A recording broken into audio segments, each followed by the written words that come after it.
These are the comments that Brother Yusef posted under one of my videos. He says the birth certificate does not fit the description of a certificate of title and has nothing to do with real estate. It would be safer to compare it to a trust certificate than a certificate of title, excuse me. He also said Minnesota Rule 220 has nothing to do with what any of you are saying. This is about conveyance to a minor and using a birth certificate to prove his age to transfer the title into his name. And then he goes on to say how under Article 9 of the Uniform Commercial Code that the certificate of live birth doesn't meet the requisites as a document of title. So let me go ahead and I put my responses in the notes here, and I'm going to provide these notes for anybody watching this video. Now, the certificate of live birth is a certificate of title. It's actually what is known as the original certificate of title. And this isn't defined in Article 9. Yusef says Article 9 doesn't have anything to do with Article 9 doesn't have the certificate of live birth doesn't have anything to do with the term certificate of title as relates to Article 9.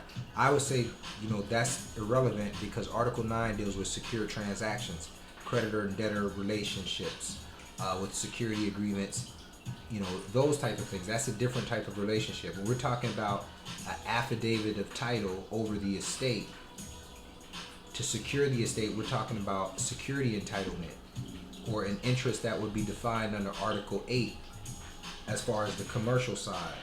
But as far as the actual certificate of title or the affidavit on the certificate of live birth, that would be defined in the Uniform Commercial Code under Article 7 as a document of title. So basically what I'm saying is, when Minnesota uses the term certificate of title, that is defined in Minnesota Masons statutes, which comes before Article 9, and it doesn't take into consideration Article 9, and Article 9 is not talking about that. The certificate of title as defined in Minnesota Mason statute is relevant to the document of title under Article 7 of the Uniform Commercial Code. So that's where you will further research your collateral interest in a document of title in this type of thing. So one presumption shot down, let me see something else here. Hold on, here we go. Okay, so let me talk about this real quick. A certificate. Now wrap your mind around this. This is something that's good for you to understand. Something that I begin to understand. Certificates, for the most part, the certificates are used in equity. The certificates give credit in equity, but the certificates always are evidencing something that was done. So where there's a certificate, there should be a record supporting that certificate. So for an example, I'll use this as an example. Let's say the certificate of title for your vehicle, there's a manufacturer statement of origin, which is the record. It shows who the owner is, and it shows, I would assume, some other registration information. So you have a record and you have a certificate, which is evidence of the record.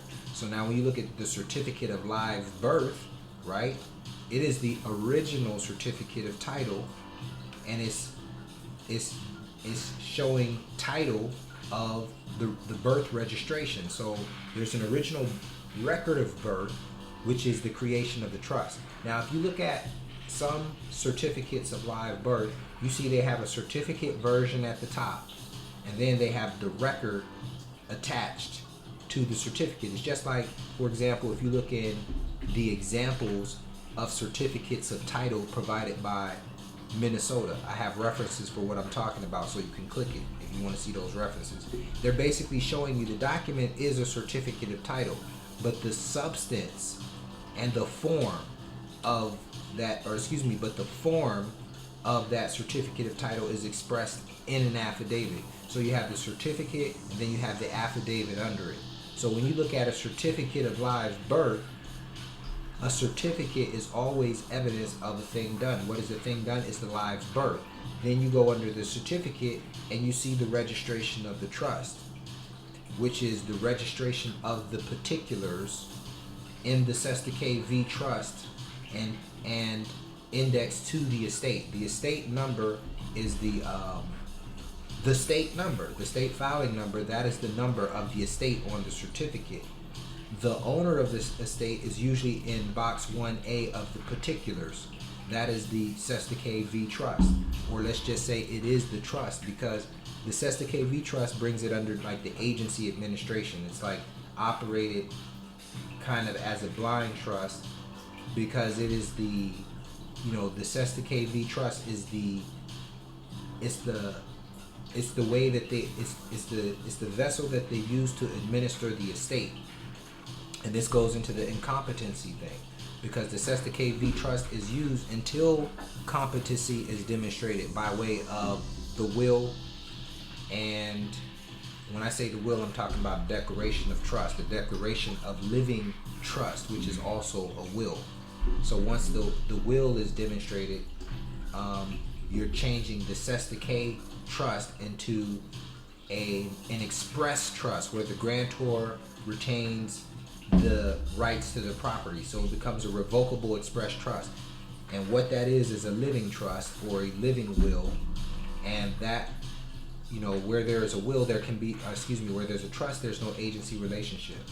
So the establishment of a revocable declaration of trust, which is a living will, destroys the agency relationship or collapses the Cesta KV trust on the certificate, which is essentially what the demonstration of the affidavit of title that can only be done when you are competent or of the age of majority. That's what it does in regards to the title over the real estate, which is the body, which is man's first estate. I'll go back to some of those positions because I took a lot of positions in there, and I'll go clarify those things here shortly.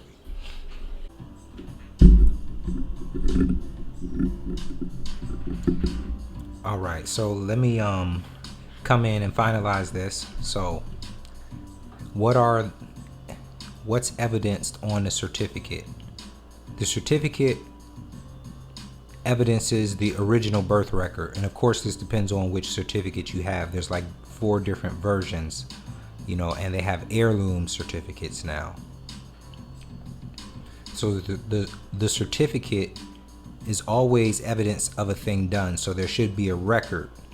Usually under the certificate you find the original birth record under certain certificates, and they have the particulars, which are the character of the person registered in trust. Also is the name of the Cesta KV trust. The registration of the particulars to the estate. The estate is the parcel number, right? The registration of the particulars to the estate, and the particulars are held in trust because all estate business is done in trust. And when I said the estate is the parcel number, I mean your state birth certificate number. That is the parcel number, that is the estate number, and the trust is registered to that estate. The name of the trust is the name in box 1A of the particulars. That's the Cesta KV trust. And the owner and the surety for the Cesta KV trust is also, the owner of and the surety for the property and administered in the estate is the Cesta KV trust. The Cesta K trust as a party to the birth registration. I'm talking about how in Minnesota Rule 220 they use the party named in said birth certificate is the same party as one of the owners named in said certificate of title. Actually, I shouldn't use that reference because I don't want it to be construed that, again, Minnesota Rule 220 is the authority. The real authority is about the document of title over the instrument evidencing the estate registered, or evidencing the property registered in the trust indexed to the estate. That's what the affidavit of title over that transaction is, what the significance is. So but Yusef says the birth certificate does not fit the description of a document of title. It doesn't fit the description of a document of title under Article 9, as he mentions, and I'll say Article 9 of the Uniform Commercial Code is not relevant because that deals with secured transactions, creditor and debtor, with a contract, a security agreement, etc. We're dealing with security entitlements, affidavits of title and documents of title. This is a type of claim that may be found under Article 8 as an entitlement, but the specific certificate of title, as referenced in Minnesota Rule 220, is relative to a document of title defined under Article 7 of the Uniform Commercial Code. And also in Mason's Minnesota statutes, it defines what a certificate of title is, and that's the origin of the term certificate of title in Minnesota. It defines it as what survives, and survives means continues to live or exists. The original certificate of title is the certificate of live birth.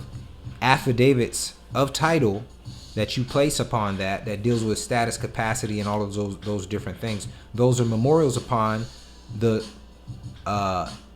title, and those all become partial to the title. So once you start putting claims and memorials and notices on your original certificate of title, which under Article 7 would be a document of title, all of those claims on top of it become the document of title. So I'm saying, when you look at what it is, the certificate of live birth is a certificate of title evidencing the original birth registration act, and any memorial or affidavit of title or beneficial ownership that you put on top of that pertains to status, capacity, nationality, relationship, heirship, and all of that is a memorial and part of the document of title. And that is the way that you demonstrate your common law rights, because the counties are operating under the common law, so you want to record these memorials in the county. So once again, you have to understand that the definition of lands includes any earth whatsoever, which includes the body of earth and clay consisting of sodium, potassium, magnesium, calcium, iron, minerals, crystals, etc. Earth. The birth registration is the registration of lands to the estate, and the ledgering of the cestui trust holding title or the property, which is what survives. The lands is the body. The body is man's first estate. So the affidavit of title is the common law demonstration of recording title to property. It's a deed that expresses the revocable will of the grantor and titles the property under the terms thereof. The mind determines whether a man will act, right? The mind determines whether the man will act, and an action is a deed. So when a man records an affidavit dealing with memorials, that's an act, and it's an expression of his will, especially if it relates to his estate. Let's change the beat up. I like this beat right here. So what I want to demonstrate through these definitions is you have the body, which is real estate, and then you have the performance obligations, which relates to the money directly laid out of the estate. How you find your certificates of live birth indexed under mutual funds being traded for financial transactions.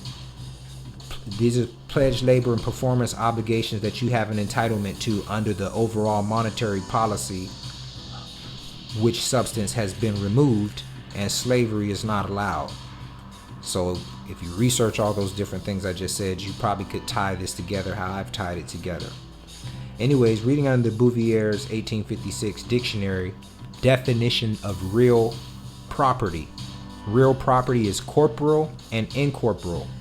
Incorporeal meaning having no material body or form. So for example, the body I would assume is corporeal because it has a form, but if we're talking about the labor and the interest and the monies arising out of the estates, that would have no material body or form, so that would be incorporeal, but it's still under the definition of real property. So it consists of two types of things. And then under definition 2 of real property, it says there are some chattels which are so annexed to the inheritance that they are deemed part of it and are called heirlooms. Money agreed or directed to be laid out in land is considered as real estate. So they're telling you that heirlooms and money agreed or directed to be laid out in land, performance obligations pledged against the body which is land, is considered within the definition of real estate, and it's these transactions that are being titled by the certificate of live birth, right? These are the transactions that are being administered in the Sestake Trust, which is the surety and the owner registered during the Birth Registration Act for the estate. So under the definition of heirloom, what is an heirloom? Remember, there's many heirloom birth certificates, but heirloom is basically the money agreed or directed to be laid out in the estate, as you've seen under the definition of real property. But under the definition of heirloom, heirlooms includes charters, deeds, and other evidences of title of land. So you see what I'm saying? The title of land, that's what the certificate of live birth is. It's the certificate of title of land of the body, the registration, the incorporeal parts as well as the incorporeal parts, the labor and the money directed out of the estate. These are the heirlooms. They also say in here, heirlooms are charters. And there's a definition. Where's that definition? I have the definition. Here it is, charta. In the ancient world, it signified not only the character or deed in writing, but any signal or token by which an estate was held. There we go back again with the character. Remember I said they're characterizing the person, dealing with the soul through gematria, the name. They're tying directly into your direct connection to the earth, which is through the mother's womb, because she is also an earth, and whether she is consciously or subconsciously doing it, she is being the informant for the Sestake V Trust government agency, giving them information about your soul, your character, the essence of your being, right? So this is how they say she sold the child into slavery. All that on the birth record. All right, so now we're at the conclusion. Everything that we said, everything that we were doing, everything we talked about, and the essence of where the research of Minnesota Rule 220, where that has taken us, was to the recording of an affidavit relating to title against your original certificate of title, to record information regarding the capacity and the status and how title is held over the property registered to that estate.